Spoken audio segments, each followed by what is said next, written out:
Efésios capítulo 2, versículo 8. É um versículo bastante conhecido, os irmãos já sabem também de cor. Diz assim o texto da palavra de Deus: Porque pela graça sois salvos, mediante a fé, e isto não vem de vós, é dom de Deus. Amém. Os irmãos podem se assentar. Nós vamos falar sobre esse tema da reforma, sola gratia, porque foi também um entrave que o nosso personagem de toda essa pregação que nós estamos fazendo aqui, Martinho Lutero, foi um entrave que ele também encontrou na sua época. Lutero se tornou monge aos 22 anos de idade, porque ele queria se ver livre das tormentas de seus pecados. Ele foi para a igreja a fim de se livrar da consciência pesada de seus pecados. Ali, ele submeteu-se aos mais severos padrões de ascetismo religioso do catolicismo, como confissão de pecados, autoindulgência, vida monástica. Lutero se isolou nos mosteiros para tentar viver uma vida de solitude espiritual. Aprendeu com os monges que amar a Deus traria tranquilidade para a sua alma, para a sua consciência.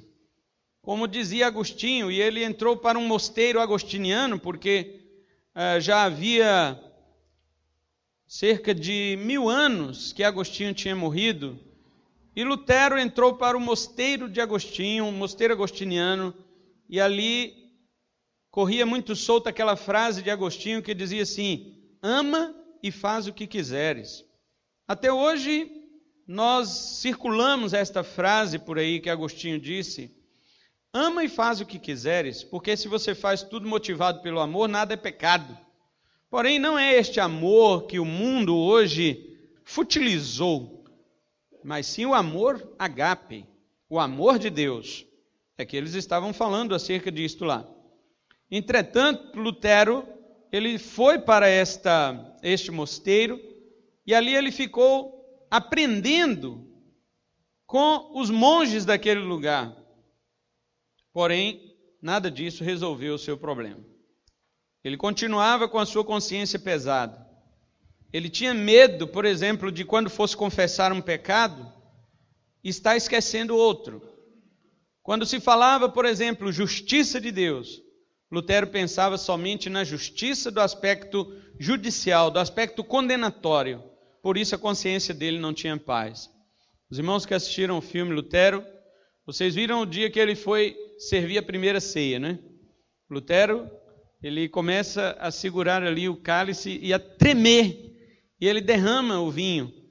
Mas aquele tremor era de medo, era medo de Deus, de estar segurando algo sagrado, mas sendo ele um pecador, sendo ele alguém que seria destruído, fulminado pela justiça de Deus, porque estava segurando algo santo, e ele não era santo, ele não se via santo. Quero que os irmãos pensem na situação de que este homem vivia. A ceia do Senhor, desde a época de Atos, era recomendada como uma observância de examinar-se a si mesmo. Os irmãos já sabem do texto de 1 Coríntios 11, Paulo diz: examine-se o homem a si mesmo.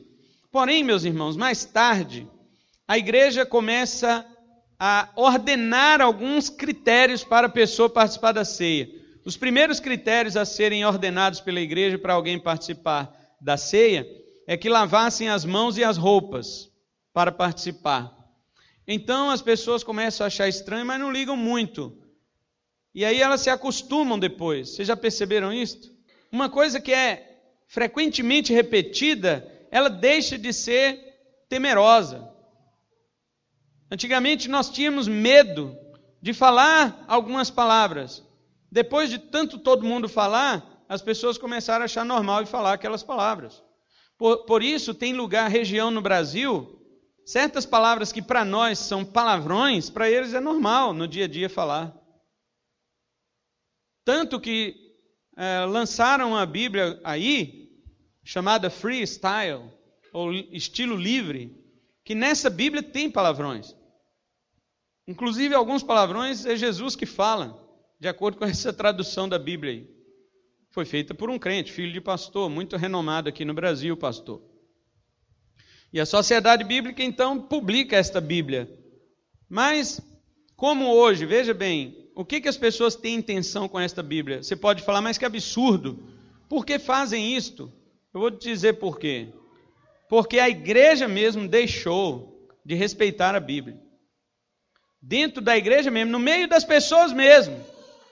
No meio das pessoas cristãs mesmo, começou a surgir, sabe qual ditado popular no meio dos crentes? Irmãos, nós temos que ser condescendentes com as pessoas.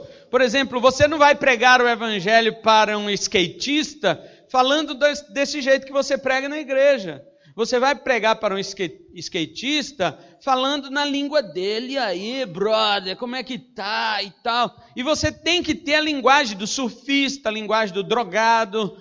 Então, fazem agora uma Bíblia para atender a linguagem desse povo, dessas pessoas. Não, nós temos que falar a linguagem deles. Oh, meus irmãos, isso é culpa da igreja mesmo. Por isso que esta Bíblia está circulando aí, por culpa da igreja, porque deixamos esse ditado maligno entrar no nosso meio e nós acreditamos nisso, que para pregar o evangelho tem que mudar a linguagem para o cara entender. Pelo amor de Deus, meus irmãos, você vê o apóstolo Paulo mudando a linguagem dele? Leia a carta aos Coríntios. Os coríntios gostavam de filosofia, de Aristóteles, de Platão, de Sócrates. Os coríntios gostavam da filosofia, da maneira arquitetada de falar. E Paulo diz, sabe o que para eles? Eu não vou falar com vocês nisso aí não. Eu não vou falar com vocês com linguagem de sabedoria humana não. Porque o evangelho do nosso Deus é loucura para essas pessoas que perecem. Os judeus pedem sinais, os gregos querem sabedoria, mas para os salvos o evangelho é o poder de Deus. Eu prego a cruz. É loucura para os gentios, é escândalo para os judeus, mas para os salvos é poder. Paulo não fica trocando a linguagemzinha dele por necessidadezinha dos ouvintes. Para com isso, rapaz. Fala, olha, rapaz, você é inteligente. Você vai ouvir o que eu vou pregar e você vai entender o que eu vou pregar. Eu não tenho que falar a sua linguagem. Eu tenho que pregar o evangelho. Agora, você fala a linguagem do cara, o cara vem para a igreja porque você falou a língua dele. E daí, converteu alguém? Isso significa converter? A Bíblia diz que quando o apóstolo Paulo pregou lá em Éfeso, em Atos 19... o apóstolo Paulo pregou o evangelho e as pessoas se converteram de tal maneira que eles abandonaram a sua vida antiga. Eles confessavam publicamente os seus pecados, traziam os seus livros de magia negra e queimavam em praça pública. O cálculo que eu fiz do valor dos livros que eles queimaram na praça pública de Éfeso chegou a 4 milhões de reais de livros que eles queimaram. Hoje, não, a pessoa se converte, não, mas... eu vim para a igreja, mas eu quero manter meu jeito do que eu era do mundo. Você não converteu, meu amigo. A Bíblia não aceita isso. Apóstolo nenhum falou a linguagem do povo para poder satisfazer a ideia do povo e converter esse povo. Apóstolo nenhum. Agora hoje os pastores, não, nós temos que falar a linguagem dele. Que linguagem dele? Ele é burro? Para não estar entendendo o que eu estou falando? Não é, ele é inteligente. Então vai ouvir o evangelho como ele é. Mas quando as coisas começam a ser praticadas diretamente ou constantemente, nós perdemos o temor. As pessoas perderam tanto o temor de pregar o evangelho. As pessoas começaram tanto a falar desse jeito com o evangelho, que agora a Bíblia que saiu fala palavrões. E esse tipo de gente bate palma para essa Bíblia. Quem espanta é você.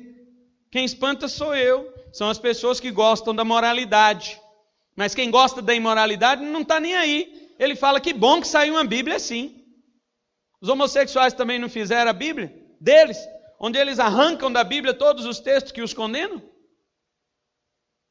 Não tem agora na Inglaterra um lançamento de uma Bíblia chamada que tem a King James, né? Que é o rei Tiago, que foi do século XVII, na época no período confessional da igreja.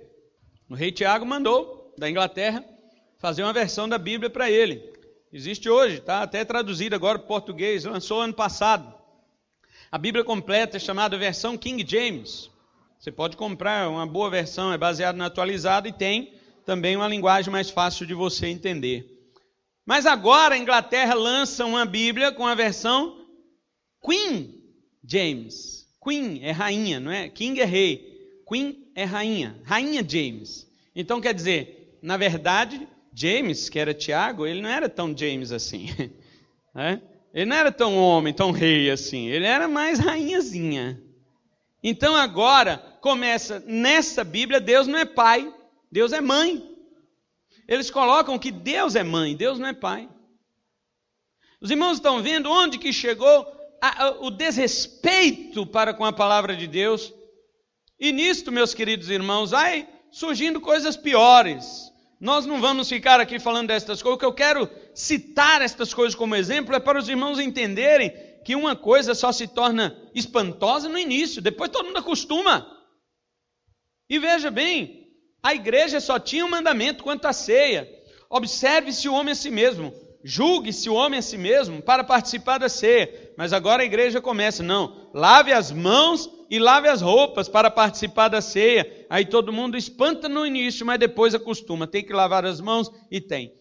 Depois o pão passa a ser servido agora em um pano de linho ou um pires de ouro.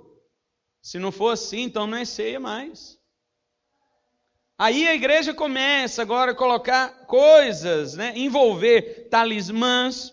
No século XI passou a ser servido diretamente na boca do participante que esperava de joelhos.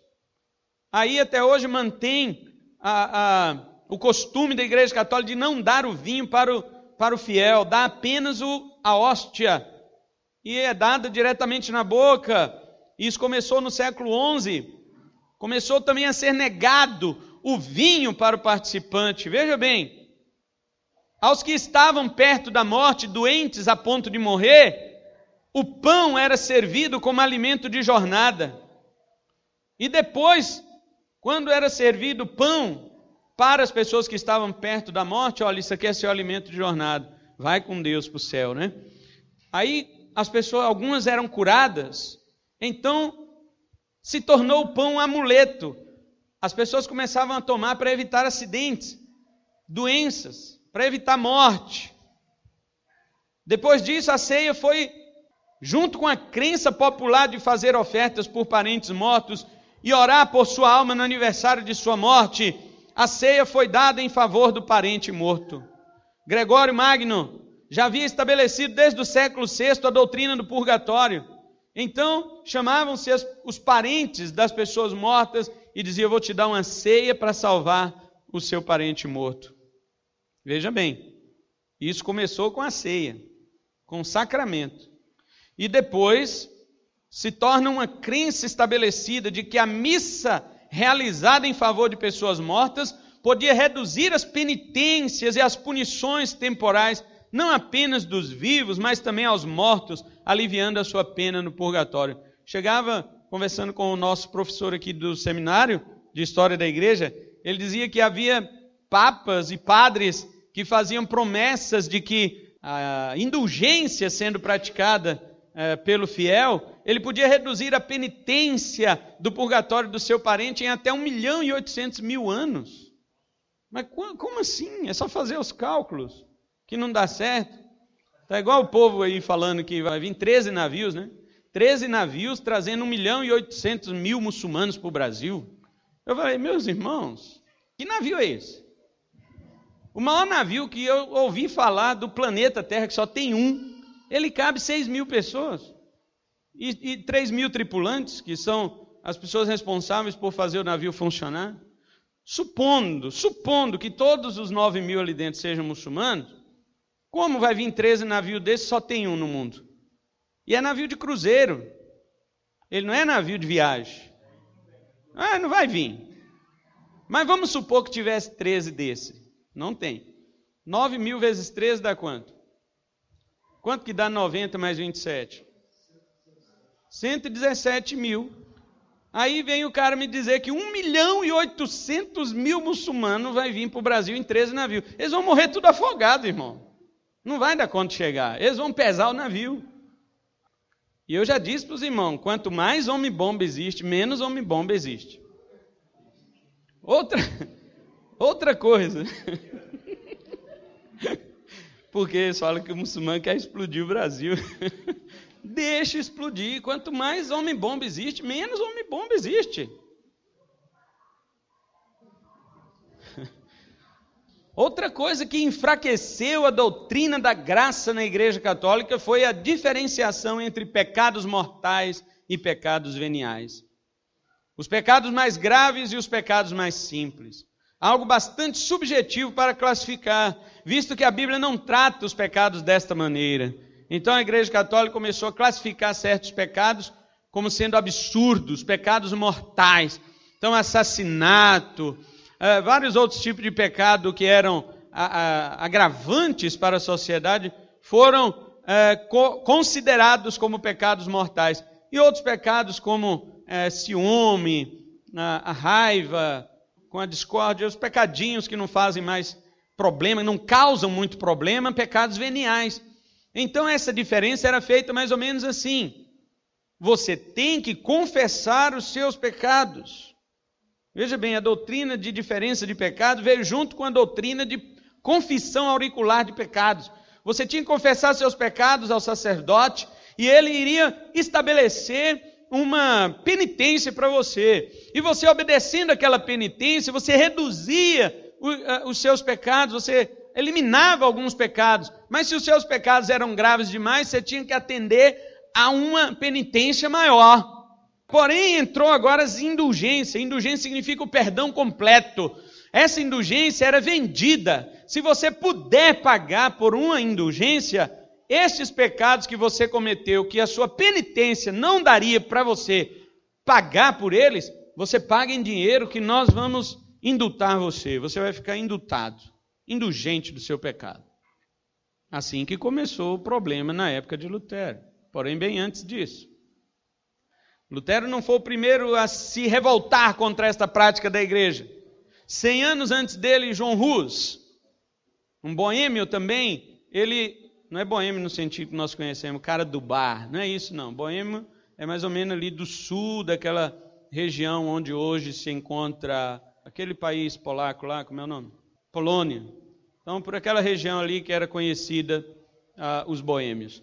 Então, João Hus também se levantou contra esta prática da igreja. Porém, João Hus ele foi preso, ele foi enganado pela Igreja Católica. Ele tinha um salvo-conduto, que era um documento do Papa, dizendo que ele podia comparecer à reunião, que ele não ia ser preso e nem ia ser torturado. Ele tinha isso na mão, a garantia do Papa. No entanto, quando ele foi, confiando no Papa, chegou lá para participar da reunião, eles tomaram o salvo-conduto da mão dele e o açoitaram, bateram nele e disseram, retrata tudo que você falou, retira tudo que você falou, senão você vai morrer. E ele disse, eu não vou retirar, eu só falei a verdade. E aí eles levaram ele para a praça pública, João Hus, 100 anos antes de Lutero. E amarraram ele e disseram, novamente nós te falamos, retrata do que você falou. E ele diz, eu não vou voltar atrás, pode me matar. Eu falei a verdade contra a Igreja Católica, contra as mentiras da igreja. E ele era padre da igreja. E a igreja fez isso com ele. Amarrou e o queimou. E quando estava queimando João Hus, ele disse assim, vocês podem hoje matar um Hus, que na língua dele significa um ganso. Vocês podem matar um ganso, mas daqui a 100 anos Deus levantará um cisne que vocês não vão poder impedir. E depois de 102 anos nasceu Lutero, que fez a reforma da igreja protestante. Antes de John Hus também, havia um outro homem chamado John Wycliffe, que ele também foi contra todas essas ideias da igreja católica. Porém, como ele era um homem de alta patente no meio religioso, ele ficou muito protegido por algumas pessoas que concordavam com ele e discordavam da igreja. Inclusive, John Wycliffe, ele fez uma tradução da Bíblia latina que existia, já traduzida por São Jerônimo. Ele traduziu esta Bíblia para o inglês da sua época. Muita gente teve acesso à Bíblia na sua língua original na sua língua pátria, que eu quero dizer, original não, porque era grego e hebraico, mas na sua própria língua, coisa que a Igreja Católica sempre proibiu. As pessoas nem tinham que ter Bíblia. O clero tinha a Bíblia em latim. Ai de quem traduzisse a Bíblia para a língua dos países da época. E John Wycliffe, ele só não foi morto porque teve muita proteção de outras pessoas e ele era de alta patente na Igreja Católica. Mas ele sofreu um derrame e morreu. E depois de morto, teve um outro papa que se levantou, considerou os estudos de John Wycliffe e declarou John Wycliffe herege. Mesmo morto, esse papa mandou tirar o cadáver dele de dentro do cemitério e queimou o cadáver dele, dizendo: estamos queimando um herege. Estas coisas existiram na Igreja Católica da época de Martinho Lutero. E essa questão de confessar pecados, de confissão auricular, penitência, confessando seus pecados aos sacerdotes, você recebia suas penitências para se livrar do poder do pecado, mas os pecados não deixaram de ser cometidos, e os cristãos, apesar de confessar os pecados, acumulavam seus pecados de maneira que nesta vida eles não podiam cumprir com o déficit de seus pecados, então aplicaram a doutrina do purgatório. Você não consegue pagar seus pecados aqui, você pode pagar depois de morto, mas como assim? Seu parente que ficou aqui, ele dá uma oferta e tira sua alma de lá. Queridos irmãos, você pode estar achando isso absurdo, mas quando se fala que a igreja evangélica faz isso hoje, você não acha um absurdo, você acha normal. Quando se fala que a igreja evangélica faz isto hoje, e faz mesmo, porque basta você assistir um programa chamado Evangélico na televisão e você vai ver, é só isto. As pessoas vendendo as bênçãos de Deus. Compre aqui a sua chavinha, a chave da vitória. É somente R$157. Não vai fazer diferença para você. Você vai ser abençoado. Compre a fronha do travesseiro ungido. Pessoal, eles não dizem compre, porque se falar compra, ninguém, mas eu vou comprar a bênção. Olha, e esta é a bênção de Deus para a tua vida. Você só dá uma oferta. Leve esta rosa ungida para a sua casa e você deixa a sua oferta aqui. Mas quanto que é que eu tenho que deixar? A rosa ungida é R$100. Mas se você tiver fé, você pode dar R$500. E inventam fogueira santa, que na verdade é uma fogueira maldita, porque ela acaba com tudo que a pessoa tem. Inventam outras coisas para te vender bênçãos. E as pessoas acham que é isto mesmo. Olha, irmãos, tem crente de nossas igrejas, tem carnezinho de contribuição com essas. Pode assustar, meu filho. Eu tenho carnezinho de contribuição sim, porque lá o milagre acontece. Tá, vai nessa. Vai patrocinando milagre para você ver onde você vai parar. Naquele dia, Jesus dirá: nunca vos conheci, apartai-vos de mim, vós que praticais a iniquidade. Mas, Senhor, operei milagres, ainda tinha um patrocinador. Vem cá, não adianta você fugir. Não adianta você fugir. Naquele dia, vem aqui os patrocinadores também dos milagres. Vocês apoiaram essa palhaçada de heresia que era praticada na minha igreja. Vocês ofertaram para que esta mentira fosse propagada em meu nome. Por enquanto, Deus deixa, tá? Por enquanto Deus deixa, mas naquele dia não vai escapar um centavo não vai escapar. Não, o pastor é muito severo, você tem que ver Deus. Eu só estou avisando, Deus que vai fazer. Quem é mais severo? Eu sou só um arauto de Deus, só falo. Eu não posso fazer nada, só aviso, porque está na Bíblia. Você tem que ver Deus, meu amigo. Participa dessas coisas para você ver. Na época de Noé, ninguém obedeceu, ninguém acreditou, né? Quando a água veio, ninguém podia dizer que não sabia. Saber, sabia, só não acreditava. A partir do século XI, então, foi incluído nas penitências, sabe o quê? Participar das guerras. A Igreja Católica desenvolveu uma guerra contra os mouros e também desenvolveu uma guerra contra os muçulmanos, chamadas cruzadas.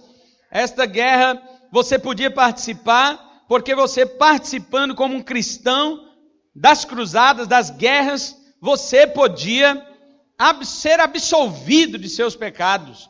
Você participando de uma guerra naquela época fazia com que a pessoa obtivesse um perdão parcial ou até um perdão total dos seus pecados, para que fosse perdoado. Você agora era um soldado de Cristo lutando nesta terra contra carne e sangue. Olha o que Paulo diz: irmão, nossa guerra não é contra carne e sangue, mas agora a Igreja Católica não aceita que os muçulmanos invadam Jerusalém e vai lá fazer guerra contra eles.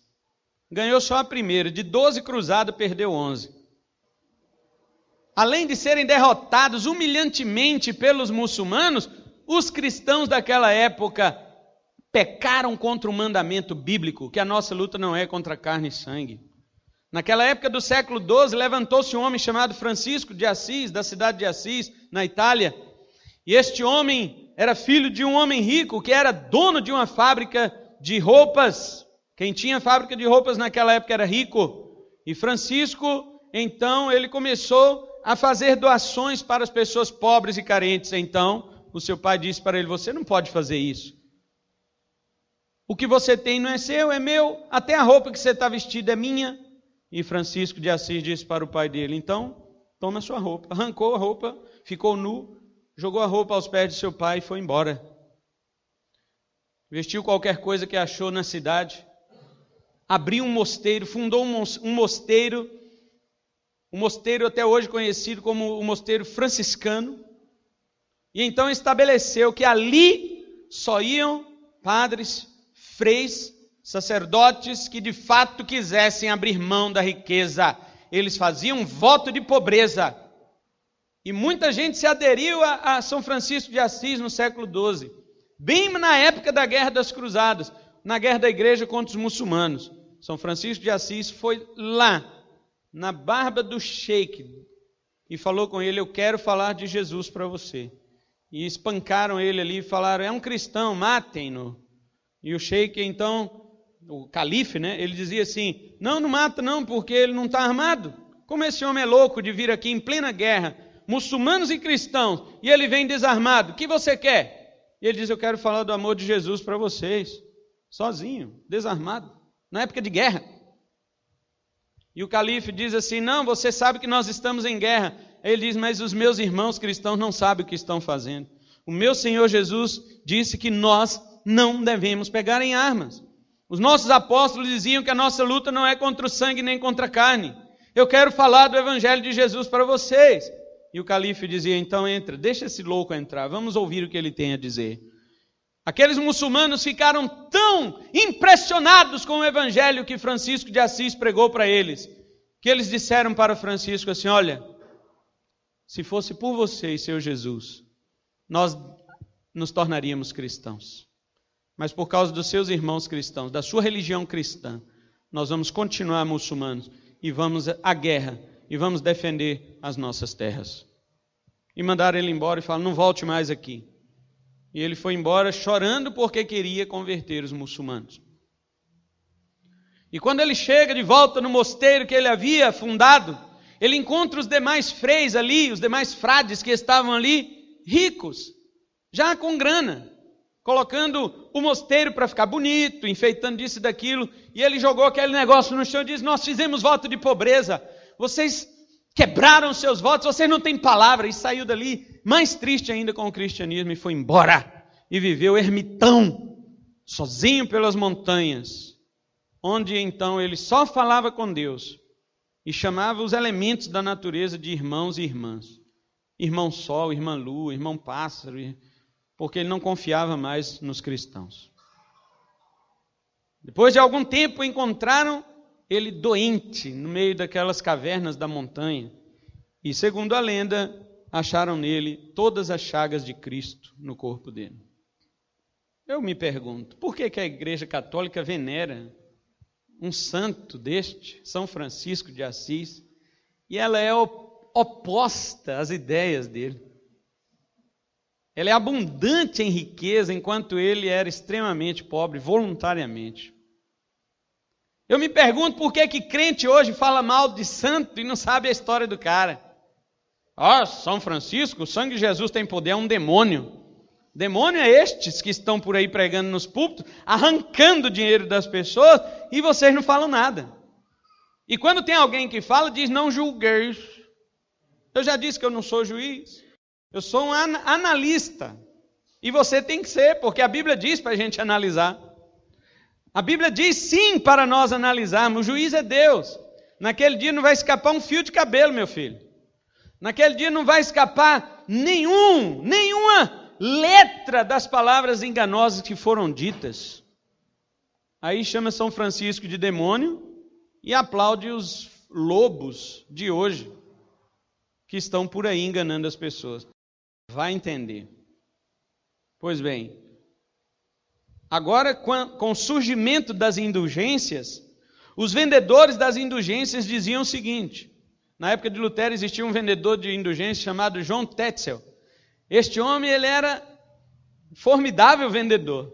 Ele vendia indulgência de tal maneira, olha as propagandas que ele fazia. Ele dizia assim: olha, quem comprar indulgência, a sua alma sairá mais limpa do que quando saiu das águas do batismo. Então, quem não queria comprar? Até hoje, se falar isso, um crente compra. Ele dizia assim: quem comprar uma indulgência será muito mais santo do que Adão antes da queda. Ele dizia o seguinte, ele queria também arrecadar outros vendedores como ele, né? Já existia pirâmide naquela época, né? Você trabalha para mim, o outro trabalha. Ele queria arrecadar vendedores e dizia: quem quer ser vendedor de indulgência? As pessoas ficavam meio com medo. Ele diz: a cruz do vendedor de indulgência, ela tem tanto poder quanto a cruz de Cristo. Meus irmãos, eis aí o cenário onde a graça de Deus perdeu todo o seu sentido. Lutero nasceu nesse período que eu estou falando isso aí para os irmãos. E se tornou monge aos 22 anos, porque nenhuma dessas coisas resolvia seu problema de culpa. Lutero continuava culpado. Nós já sabemos o que ele fez depois do seu brado, do seu grito contra todo este engano da época. Mas mesmo depois de Lutero ter saído das garras desta mentira, levantou-se um homem muito sábio, um literário, um monstro da literatura e da teologia católica chamado Erasmo, Desiderius Erasmo, da cidade de Roterdã, na Holanda. Este homem escreveu vários livros, mas este homem também ele era contra a Igreja Católica em alguns aspectos. Existe um livro dele chamado, até traduzido para o português, que é Elogio da Loucura. Quem quiser pode comprar, que é um excelente livro. O homem tem uma inteligência fora do comum. Erasmo de Roterdã. Neste livro, Elogio da Loucura, ele fala exatamente dos problemas que estavam acontecendo na Igreja Católica. E ele bate contra isso. Porém, ele não tem a mesma garra de Lutero. Ele era muito polido. Lutero era muito escrachado. Lutero era muito ácido. Então, houve um livro que ele escreveu chamado O Livre Arbítrio. No latim, De Liberi Arbitrium. Este homem escreveu este livro, e quando Lutero leu o livro daquele homem, Lutero resolveu escrever um outro livro. Um livro chamado De Servi Arbitrio, no latim, que é O Servo Arbítrio, que foi traduzido para o português com esse título aqui: Nascido Escravo. Martinho Lutero. Isso aqui é uma condensação. O livro não é desse tamanhozinho, não. O brasileiro não tem muita vontade de ler, então eles já traduziram só um pouquinho. Infelizmente. Senão vocês iam ver o tamanho do livro. Então, Lutero escreveu este livro chamado O Escravo Arbítrio, para combater os escritos de Erasmo e dizer que, se o homem crê de fato que ele tem livre-arbítrio, então, o que é livre-arbítrio? É o poder igual que você tem de decidir para fazer o mal ou para fazer o bem. Isto é livre-arbítrio. E Lutero dizia: se você tem este poder igual, então não precisa de Jesus, basta utilizar a força deste poder para você escolher o bem. Quem é que pode? Se você tem livre-arbítrio, viva uma semana sem pecar. Pela sua própria vontade, pelo seu próprio poder. Você não consegue. Portanto, você não tem um livre-arbítrio. Nós não estamos negando que você tem vontade. Você tem vontade. Mas a vontade que você tem, ela é escrava às intenções. Ela é escrava de suas inclinações. A inclinação do seu coração é o pecado. Por isso você sempre irá escolher o pecado. Quando você diz, eu escolhi a Cristo, é porque Cristo já te escolheu. Você pode não perceber isto. Você pode não saber disto, mas é isto que a Bíblia diz. Jesus diz em João 6,44, ninguém pode vir a mim se o Pai não o trouxer. E Jesus diz, eu sou o caminho, a verdade e a vida, ninguém vem ao Pai senão por mim. Então o Pai leva as pessoas ao Filho e o Filho leva as pessoas ao Pai. E existe um outro versículo em 1 João 4,19 que o apóstolo João diz assim, nós o amamos porque ele nos amou primeiro. Se Jesus não te amasse, você não o amaria nunca. Seu amor por Jesus é resultado do amor dele por você. Foi nessa época que Lutero viveu. Eles haviam solapado a graça de Deus completamente, o que levou este reformador a dar o segundo brado, o segundo grito da reforma, sola gratia, ou somente a graça. É sobre isso que nós vamos falar domingo que vem. Hoje apenas fiz um cenário, mostrei o cenário para os irmãos, de como era o ambiente em que o nosso protagonista viveu. Mas na semana que vem nós vamos falar sobre alguns pontos principais sobre a graça de Deus. O primeiro ponto que nós vamos falar é que para entender a graça é preciso admitir a desgraça. Nós vamos falar que a graça é de graça para nós, mas alguém pagou. E quem pagou, pagou um preço altíssimo. E em último lugar, nós vamos falar que a graça gera no coração do salvo ações de graça. Amém? Isso pretendo falar domingo que vem. Tá bom? Vamos orar.